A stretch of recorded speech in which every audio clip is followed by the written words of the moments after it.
Guys, the Spider-Man No Way Home trailer dropped yesterday as I'm recording this on a Tuesday the 24th after all those damn leaks, which I can neither confirm nor deny that I viewed, but basically due to all of that, the people who viewed the leaks basically strong-armed Sony to make with the fucking trailer, which couldn't have been any better. Sony said fuck it and dropped the trailer, and it was absolutely glorious. Probably the most satisfied I've ever been watching a trailer, or at least in recent memory. I usually don't like doing breakdowns because New Rockstars kind of has that market cornered all the way, but there is legit so much to unpack with this trailer. I loved it so much, so I have to, okay? I'll give my thoughts as well, of course, on everything. So many very fast, very suspect parts in this trailer that I need to expand on. Love the more serious tone and the stories that they seem to be melding together from the comics into this story, but it looks like it's working very well, better than it worked in the comics. Plus the whole multiverse aspect and us getting the truest blast from the past. Come on, guys. All of us, in our 20s especially, lost our shit when we saw that pumpkin bomb, okay? That was my goddamn childhood. And just to be warned, Kevin Feige is about to go Bobby Boucher and all the people who watched the leaks and the leakers that leaked all those pics of Tobey Maguire and Andrew Garfield, supposedly, and the actual trailer. So watch your six, everyone. Stay safe out there before Kevin Feige finds you and shows your ass some fucking combos, okay? People are saying the Lizard and the Sandman were in the trailer, and even once again, the Mephisto rumors are back, okay? And being brought up again. We'll sort out just who is actually in this trailer, of course. Here, we're big brain baddies, so we also take into account Marvel editing, the misleads. We know how to decipher between them, so we're gonna decipher what the hell in this trailer is actually a mislead, what is being edited out. We're gonna go through all of that, but before we get into all that, make sure to support your boy and hit the sub button, turn on your notifications, leave a thumbs up, follow my socials, share and retweet and all that good stuff. So let's get into it. So first off, we start off with MJ and Peter on top of some roof, and the first thing I notice is the Ditko graffiti on the back, similar to the Bagley graffiti that we got in Homecoming. Rest in peace to the GOAT, Steve Ditko. Love the chemistry between Peter and MJ. It looks so good now. Like, it's such a progression since at first, I know a lot of people were saying like, why does he even like her? Like, she has no personality whatsoever, but it looks like she's opening up now, which I really like, and hopefully we'll get a more fleshed out MJ in this movie. I don't know if that's because Tom and her are in real life dating now, but it looks great. Shout out to Tom for finally hitting in real life. They're writing articles about him. J. Jonah Jameson is on his whole Spider-Man slander game once again, and it's strong as hell, and it's working. It seems a lot of the public actually hates Spider-Man for killing Mysterio, and you know, that's just like, what the hell, man? Like, this guy, he saves the universe, he does all this shit, but it truly is like what the Green Goblin said, no matter what you do, they will one day hate you, or something along those lines. They hate him so much that they're protesting outside of his school, okay? I'm interested in all the interactions with his teachers and like the other kids at school, now knowing that Peter is Spider-Man. Like, I know Hannibal Buress is gonna have some funny shit to say, and the same with Mr. Harrington. Flash seems to be ride or die Team Spidey walking into school with him. Also, Flash is blonde now. For what reason, I don't know. Maybe they're trying to get him to look closer to the comics, but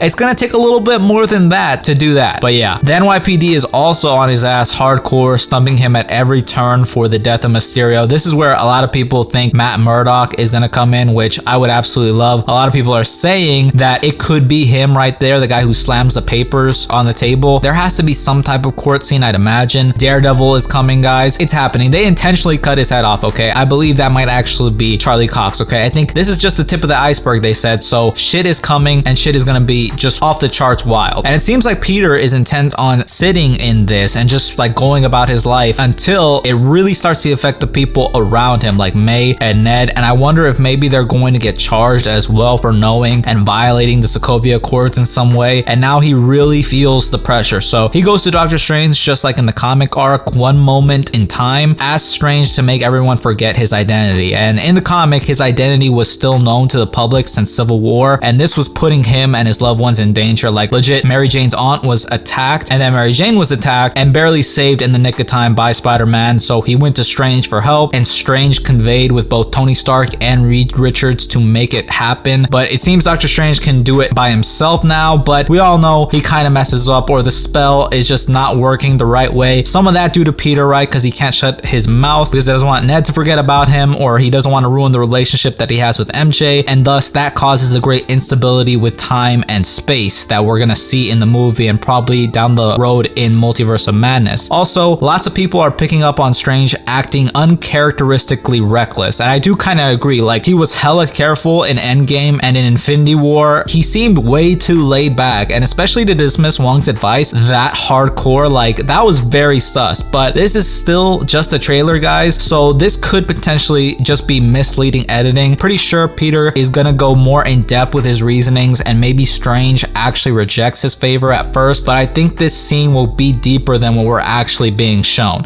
unless they just said fuck it and wrote Strange lazy as fuck. But I'm erring on the side that they wouldn't just do that. We also need to consider whatever the hell Wanda and Sylvie did might have an effect on the spell, or made it so the spell was pretty much destined to fail. And basically, after this part of the trailer, we start to seriously get into the good stuff, okay? The reality bended worlds, just like in Doctor Strange. We get to see a sneak peek at Electro, or the variant new and improved Electro with yellow lightning instead of that blue eel monstrosity we got in TASM 2, okay? Still no official suit reveal for Jamie Foxx's Electro, but more than likely that'll come in the second trailer. Jamie deserves this Electro glow up, and I'm so glad that he got it. Then more craziness with Doctor Strange and Spidey on the train. As Spider-Man fans, when we see a fucking train, there's only one thing we're thinking about, okay? So this is definitely an allusion to Tobey's Spider-Man. Very wild sequence here. They're on a train in some canyon with Doctor Strange making a tunnel out of the trains. It's fucking beautiful madness, okay? Then hitting Peter with that astral projection smackaroo. Very curious as to what exactly Peter is holding on to, like some kind of artifact, or maybe it's something to do with the integrated suit, because it's gonna be integrated with magic. All these suits are just driving me crazy. Like, when does he get the suit, or how? Like, we see him running through a feast cafeteria with the black and gold suit on, which might be for when he fights Electro. Maybe it's an insulated suit as well as being a magical suit. We also see the Iron Spider suit, but to be honest, I feel like some CGI misleading is going on here, because we need to get to the integrated suit, and that suit is very close to the Iron Spider suit. So I feel like some bullshit is going on here in this sequence. And come on, guys, this looks like such a wide shot that Tobey and Andrew are probably right next to him, or maybe even Daredevil, who knows, but they've been removed. Something has happened, okay? We then see SWAT pull up on Happy, and this might be a result, again, him helping Peter in Far From Home, and so him being publicly Spider-Man has such a wide-reaching effect, and it's really fucking up a lot of people's lives, people that he cares about. So I understand why he's willing to take a risk this big, because his whole life is like gonna go down the drain. All the people are gonna suffer that he loves if he doesn't do something about it. We then get a very contested couple of frames with something almost attacking Peter. Had it not been for some type of magic, people are debating whether or not this is Venom or possibly the Lizard. I've tried to brighten it up, but it seems to just be some big bulky figure. I thought it might possibly be a Nightwalker, these things from the One More Day storyline that basically live on the edge of space-time and exist to prevent destiny from being changed, and maybe that could have something to do with like the Lego set with those like weird like scorpion looking things. But they only attacked Peter in the comic when he's in his astral projection form, but honestly, who the hell knows, okay? There are probably some CGI shit going on here, but if I absolutely had to put my money on it, I'd give it to the Lizard, honestly, okay? Because Venom, as we know so far, since Venom 2 ain't out yet, and J. Jonah Jameson is going to be in that movie, so we know none of just how it's connected to Spider-Man No Way Home. And also, Tom Hardy's Venom still doesn't know Peter Parker or Spider-Man, and nor does he have a reason, a legitimate reason, to hate him enough to attack yet. So that's why I'm saying the Lizard. Plus, there were rumors of him being in the movie, which I talked about in the last Spider-Man video I did. As well, these following frames, which are just as lightning fast, totally intentional pun. We see Peter in the black and gold suit fighting Electro, or really just getting blasted, but the ground looks to be protecting him. So a lot of people are saying it's Sandman, and seriously, I actually believe this. Like, I think they're trying to do Sinister Six with this movie, and Sandman and Electro are OG members, and I'd love to see Thomas Hayden Church again, so bring on fucking Sandman. Enter the fucking Sandman, okay? And following that is legit the highlight almost of the trailer, which was the pumpkin bomb and the laugh, okay? Holy shit, guys, that laugh, that's fucking childhood, guys. It was beautiful. Then people were debating the whole be careful what you wish for Parker line, but I thought it was pretty clearly said by Strange. I don't know what else anybody else is hearing. Then we see Peter talking to some lady on a freeway that might be MJ's mom, or maybe even her aunt, like in the comics, and the trailer caps off with those legendary Spider-Man 2 tentacles popping up, looking even more menacing than before, and we finally see a clear-cut villain in the wonderful Alfred Molina returning as Doc Ock. And the final words of the trailer being "Hello, Peter," and everyone thinks he's actually speaking to Toby in his part, which I agree. The editing is just misleading us right here. So much shit has probably been removed from this scene alone on this like expressway, because we know Goblin is near as well because of the pumpkin bomb. And damn, guys, it's gonna go off. I bet he's gonna be in such a like badass, like he's not gonna be in the same suit that we got him in 2001. Okay, he's gonna be in some new shit, more classic Goblin. And to see Defoe in like a classic Goblin like suit or whatever he's gonna be wearing, it's gonna be fucking awesome. And for any of you who doubt Toby and Andrew returns, if they can get all these old villains back, especially Lizard, especially Sandman, there's no way in hell Toby and Andrew are sitting this one out. Just no way. No way. No scientifical possible way. Although science has made me look like a bitch sometimes, and before, science will prevail this time. Trust me. Like, I seriously have a hard time saying no, that's too wild with this movie, okay? Because we're at a point in comic book movies where anything is possible. The multiverse is open. Life is good as hell for comic book movie fans, guys. Always remember, we are spoiled. Be grateful. That is very important. And the last thing I really want to get into is basically the motivations, because look, these are going to be variants of the characters we know. That's why they're not exactly the same. Like, that's why Electro's lightning is yellow. I'm assuming the only one that might be the closest is Doc Ock, because Alfred Molina revealed that his Doc Ock pretty much picks up from where that Doc Ock died. So I'm not too sure about him, but the other Sinister Six villains probably are variants of the versions that we saw in the movies. What I really want to talk about is the why. You know, what are the motivations? Why is the Sinister Six being formed, okay? Because best believe Mysterio ain't dead. Come on, guys. Mysterio is not dead. That would be also, even though everybody forgets that Mysterio revealed Peter Parker's identity, if Mysterio is still alive, I don't know if that would vindicate Peter in any way, because at the end of the trailer, he's pretty much on top of a car and he goes and puts on the Iron Spider suit, which might just be the integrated suit in front of everybody. So I don't know if they're gonna have to do the spell again. Who knows? Maybe the only way to get things back to normal is to do the spell again, but do it right. I'm not too sure, because we still have a multiverse of madness. But what is gonna be the motivations for these characters? Is Rosie still alive in the MCU? Is Sandman's daughter alive in the MCU? Is that why he's gonna be there? Or maybe, and I've heard rumors that he's actually gonna be on Peter's side, and that's gonna kind of coincide with how in Spider-Man 3 he was kind of forgiven at the end, and he just, you know, wanted to see his daughter. And I believe his daughter lived in his universe. Maybe he just wants to get back to his universe because maybe his family and his daughter died in the MCU. Who knows? Electro, what is his motivation? Does he just want to kill Spider-Man again? Do all of them just feel like Spider-Man is a nuisance and will end up eventually leading to all of their deaths unless they do something about it, unless they team up? I don't even know what the Green Goblin's motivation would be, okay? Other than just killing Spider-Man for the fuck of it. Because Peter hasn't done shit to Norman Osborn, so I'm very curious at the motivations. I can see Doc Ock having a motivation if Rosie is alive in the MCU. I can see the Sandman motivation if, you know, his daughter is dead in the MCU and he actually was better off in his universe, so he wants to help Spider-Man make that shit possible, but the other villains might not. Maybe Kurt Connors feels there is a cure in this universe for what he has. I'm thinking about what could possibly join the Sinister Six besides a Spider-Man who really has nothing to do with them until the other Spider-Man come into the picture, but it seems that they're all going to be going to him. So I'm wondering what the hell happened, you know, unless something really bad happened because of Peter. I mean, it's gonna be his fault that they're in this universe. I'm just so curious, guys. What do you think is gonna be the motivation for them going after Peter? Just because he's the reason that they're there? Maybe they had better lives before? I seriously doubt it, especially in Doc Ock's case, but let me know what you think about that. That's pretty much it. That trailer was fucking awesome. I don't know, I just feel so satisfied, like it went off, but I still don't know shit about what's gonna go on. I'm also very curious about the runtime for the movie, because that's gonna be really important, because you're gonna have a lot of shit going on, a lot of big concepts, a lot of characters. So I'm hoping it's a good 2 hours and 45 minutes. That would put it on par with the runtime for Infinity War, and with this many characters, you're gonna need extra time to flesh things out. I'm really liking the tone. The tone of this trailer was really good. If you're one of those mofos always complaining about MCU Spider-Man and consequences, well, it looks like you're gonna get a fucking mouthful of consequences, okay? Shit is gonna go off. Regardless, let me know what you guys thought of the trailer, whether you liked it or not. Do you think Doctor Strange is gonna be evil in this one? Do you think he's somehow gonna be Mephisto? Because people are saying that he's Mephisto. I'm sorry about the Mephisto rumors. I know that's been fucking tried to death, but I want to know your guys' thoughts. Let me know. Do you think it's Venom or the Lizard? Do you think it's a Nightwalker? What do you think we're gonna see in the next trailer? Do you think that Toby and Andrew aren't gonna come back? Let me know. If you have any interesting theories you want to share, please feel free to share share them, and just let me know your experience with the trailer, guys. Like, I fucking went off, had a whole spaces about it with the homie Oscar. It was legit. This is gonna be such an experience, okay? Dude, if I don't get my fucking tickets, if the tickets sell out, I'm not responsible for my actions, guys. I'm truly not. It just is what it is. That's pretty much it. If you liked the video, leave me a thumbs up, comment down below, and if you want, subscribe. I always appreciate it. Thank you guys so much for watching, and I'll see you in the next one.